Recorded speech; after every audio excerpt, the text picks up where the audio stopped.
Salut, c'est Lord. Alors, moindre qu'on puisse dire, c'est que forcément, beaucoup de gens avaient des attentes par rapport à ce final d'épisode, des attentes qui ne seront pas forcément respectées, mais il y a quand même eu des choses intéressantes, même s'il y a un peu de frustration parmi les personnes qui ont pu voir ce final, dont moi j'ai un peu de frustration, on va pas se mentir là-dessus. Mais bon, bref, on va en parler tout de suite. C'est parti pour cette dernière vidéo de House of the Dragon sur la saison 2. Beaucoup de personnes s'attendaient lors de ce final de saison à une bataille ou quand même des moments vraiment marquants.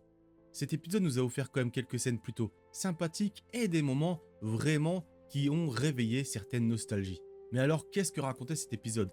On était un peu dans tous les côtés. On avait par exemple le Thaïlande Lannister qui était parti négocier avec la Triade justement pour avoir une flotte pour pouvoir justement contrer la flotte des Valérions, donc notamment la main de la reine Rhaenyra Targaryen. Donc lui, on peut voir justement qu'il a dû faire des compromis, faire des sortes de sacrifices et également faire une bataille dans la boue pour montrer qu'il était digne à ce que justement la femme, la capitaine, si je puis dire, puisse naviguer avec lui. Du côté des Verts, parce que là on va passer les Verts et après on passera au Noir, du côté des Verts, on a plusieurs choses qui se sont mises en place et qui se sont passées. On a Aegon justement qui a dû quitter Port-Réal pour faire attention à sa vie, parce que sa vie est menacée par Aemond.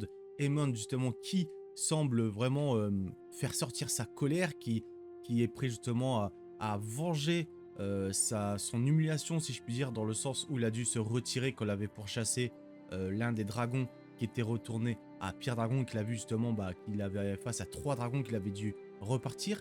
C'est évoqué justement dans cet épisode que Aemon s'est toujours cru suffisamment puissant, et là en fait tout est en train de se retourner contre lui et il se rend compte qu'il est peut-être pas le plus grand dragonnier des 7 couronnes. Même sa mère à un moment lui évoque le fait qu'il est prêt à tuer des petits gens pour justement se venger de ce qu'il a subi, c'est-à-dire un coup dans le melon.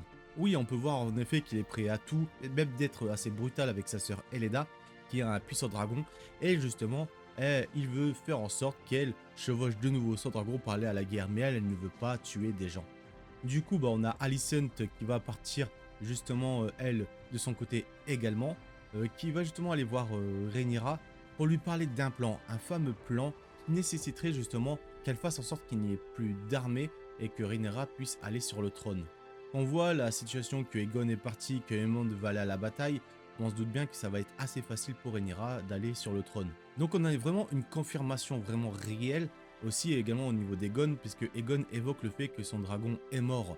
Donc on n'avait pas, parce qu'à un moment c'était Rhaenyra qui avait parlé un peu du dragon, mais on n'avait pas vraiment cette confirmation. Il y a aussi un autre échange entre Helaena et Aemond, justement, qu'elle lui évoque qu'elle a vu justement qu'il avait brûlé son frère. Chose qui est assez... je me pose beaucoup de questions par rapport à Helaena, parce qu'elle dit qu'elle l'a vu de elle-même, mais comment elle l'a vu à travers des visions? Pourquoi elle a ces visions? Qu'est-ce qu'elle est? Est-ce qu'elle a quelque chose de particulier? Il y a beaucoup de mystères, je trouve, sur Helaena. Peut-être qu'il y a des choses que j'ai pas calculées, que j'ai pas vues du tout. Donc n'hésitez pas à me dire en commentaire si je loupais quelque chose par rapport à ça. Ce qui est aussi cet échange avec Daemon, mais ça on en reviendra après. On a aussi à un moment une scène avec Otto Hightower, quand il est dans une sorte de cage, on le voit se réveiller, en fait il a été emprisonné, ça explique du coup le fait que euh, des gens n'avaient pas de nouvelles de lui. Donc qui aurait pu le capturer? Je sais pas, sûrement l'autre fourbe à mon avis avec sa canne. Ça ne m'étonnerait même pas qu'il ait concocté un petit plan très malicieux. On a un échange aussi très intéressant avec Kristen Cole et le frère de Alicent, qui justement pour une fois, j'ai un peu apprécié le personnage dans le sens où il était assez sincère dans ce qu'il disait, et j'ai beaucoup aimé le parallèle par rapport à la danse des dragons qui ne sont que de simples hommes, et c'est vrai que la dernière bataille qu'il a pu mener l'a vraiment marqué. Côté noir, justement, on a nos nouveaux dragonniers qui doivent justement se familiariser avec les coutumes ou justement les façons de parler, parce que maintenant ce ne sont plus que de simples hommes, ce ne sont plus que des simples civils ou petits gens, si je peux dire. Non, ce sont des dragonniers qui seraient même prêts à devenir chevaliers, avec justement Alicent qui leur dit qu'elle va nommer chevalier. Donc il y a plein de choses par rapport à ça justement. Après, on a un échange avec Corlys et son fils Bâtard, où en gros il y a cet échange qu'on entend depuis un petit moment, hein. Il lui évoque clairement au début, il voulait pas en parler, mais il évoque clairement justement le dur passé qu'il a eu en tant qu'enfant, d'être son père, d'être un bâtard et de devoir bah, justement vendre du matin au soir et de tout faire pour survivre en fait. Et Corlys est assez fermé par rapport à ça. Euh, Est-ce que c'est une honte ou alors justement une honte par rapport à qu'il ait un fils illégitime ou alors une honte de lui-même d'avoir abandonné des enfants. Après, justement, côté, pour revenir au fils de Rhaenyra, ce que j'ai beaucoup aimé, justement, c'est qu'on a eu Bella qui est un peu plus présente.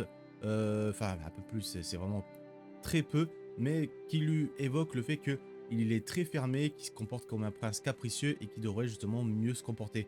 Et c'est un échange que je me suis dit, bon, il était temps qu'il ait cet échange pour que lui-même puisse arrêter son petit caprice. D'ailleurs, en plus, la sœur de Bella a enfin rencontré le dragon. Bon, on a vu le dragon un peu de loin, il n'y a pas un grand plan là-dessus, donc j'ai pas pu genre trop examiner genre sa tronche, etc. Faudrait que je regarde d'autres vidéos pour essayer de voir un peu plus le style, etc. Mais en tout cas, un nouveau dragon est dans la place et ça fait vachement plaisir. J'ai hâte de voir ce que ce personnage va du coup offrir à l'intrigue et à la série. À Harrenhal, tout se met en place. On a bah, Daemon qui a préparé sa grande armée et qui a enfin justement son ultime vision à l'arbre. Où là c'est vraiment le gros truc de l'épisode parce qu'il a sa vision. Donc on peut voir justement à travers sa vision la grande bataille à venir. On peut voir justement un marcheur blanc avec l'armée des morts. Et après ça, on a d'autres points, dont notamment bah, genre la comète, les 3 œufs de Daenerys, Daenerys qui est de dos avec ses petits dragons avec sa petite note musicale. Et après, à côté de ça, justement, on pouvait voir bah, un champ de bataille, des cris, le dragon, je crois que ça devait être Scaraxes, le dragon mort au sol, qui était bah, justement du coup le dragon de Daemon. Donc il voyait sûrement son ultime bataille. Et à un moment, on voyait justement Helena qui vient à la fin, qui lui a parlé. Mais c'est très étrange justement que Helena se pointe dans cette division. C'est pour ça que je vous disais, je me pose plein de questions par rapport à Helena.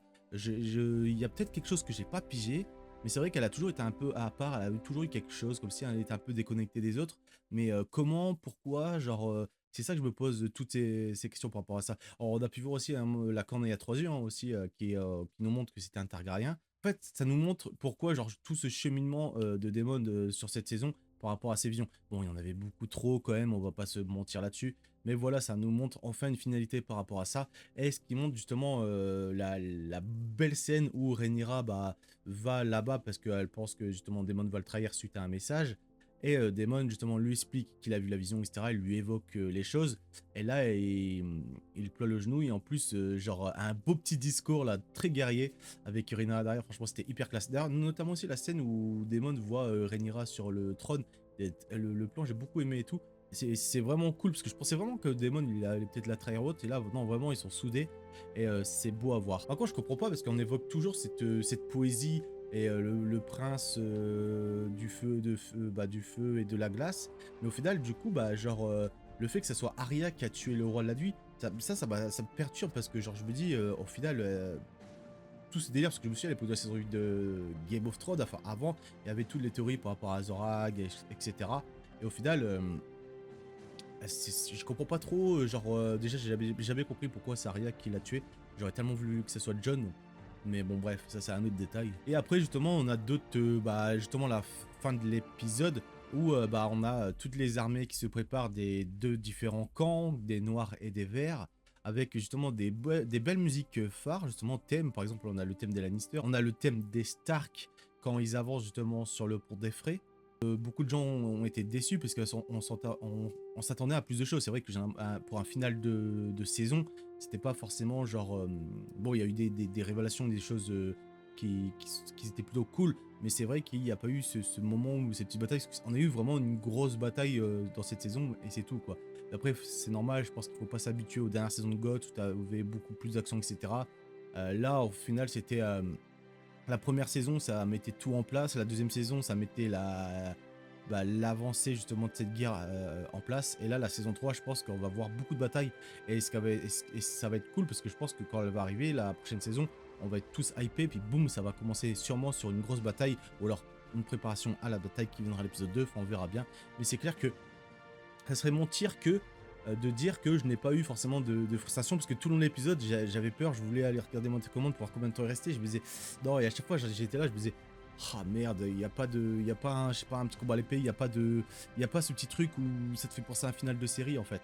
Alors pour moi, c'est pas forcément genre du coup quelque chose qui fait que c'est un mauvais final, hein, du tout, ça c'est loin de là. Hein. Enfin, ou surtout un mauvais épisode, c'est un bon épisode, mais c'est vrai que du coup cette saison, par rapport à les attentes et certains articles qu'on avait pu lire, bah, au final ça s'avérait assez calme, même si c'était pas forcément désagréable. Faut s'attendre à la prochaine saison à en prendre plein la tronche. Je pense aussi que comment c'était calculé par rapport à cette saison, c'est peut-être aussi par rapport à des budgets. Hein. Je pense que déjà c'était à 8 épisodes. S'ils n'ont pas mis cette grosse bataille à Renault justement dans cette saison, est-ce que c'est un problème de budget? Parce que bon, on va pas se mentir, mais du coup, genre là où les saisons de GOT, où t'avais pas mal de batailles, c'était beaucoup genre des guerriers avec des chevaux, etc. À la fin, t'avais des dragons vers la fin, mais au final, là, genre, c'est beaucoup de dragons, ce qui demande du coup bah, des budgets en effets spéciaux, enfin vraiment quelque chose d'assez colossal. Donc, bah voilà, je pense que c'est aussi un problème de budget, peut-être sur le fait qu'on n'ait pas vu cette grosse bataille dans cette saison. Et après, c'est vrai que le problème de cette saison, c'est qu'il y avait des moments qui n'étaient pas forcément intéressants, des trucs qui servait pas forcément grand chose et qui aurait pu des temps en fait d'épisodes qui auraient pu être consacrés à d'autres personnages pour les mettre un peu plus en avant. C'était très plaisant justement de pouvoir revoir House of the Dragon. Là, ce qui me fait chier, c'est qu'on va devoir attendre 2 ans pour la suite parce qu'à showrunner justement on en a parlé, c'est pas possible de faire ça une saison par an parce que déjà ça demande 1 an de tournage. Après, il y a la préparation des scénarios, etc. Mais en gros, il disait que voilà, avec le temps de tournage, ensuite après, bah du coup, la post-prod avec le montage et tout qui dure 6 mois, je crois. Bah voilà, ça demande beaucoup de travail, donc c'est pas forcément possible. Mais bon, donc, je préférais quand même avoir au moins 1 an et demi, genre pour avoir la nouvelle saison que 2 ans, parce que 2 ans ça va être hyper long, surtout avec ce qui s'annonce. Vraiment, j'ai hâte. On est frustré, on est un peu deg. Voilà, il va falloir attendre 2 ans, mais on aura d'autres séries ou autres en attendant. On a notamment justement la nouvelle série dans l'univers de GOT qui sort l'année prochaine.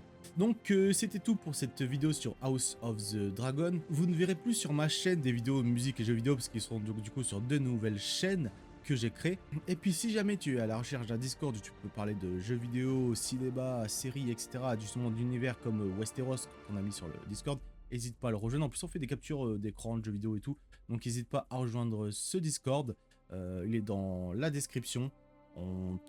Franchement, si tu veux parler d'univers connecté ou trouver des gens avec qui jouer, tu es le bienvenu pour le faire vivre. Et oublie pas aussi que j'ai un compte Tipeee si tu veux aider à soutenir la chaîne, ça fait toujours plaisir. Ça aidera justement à contribuer dans du meilleur matériel. C'était tout.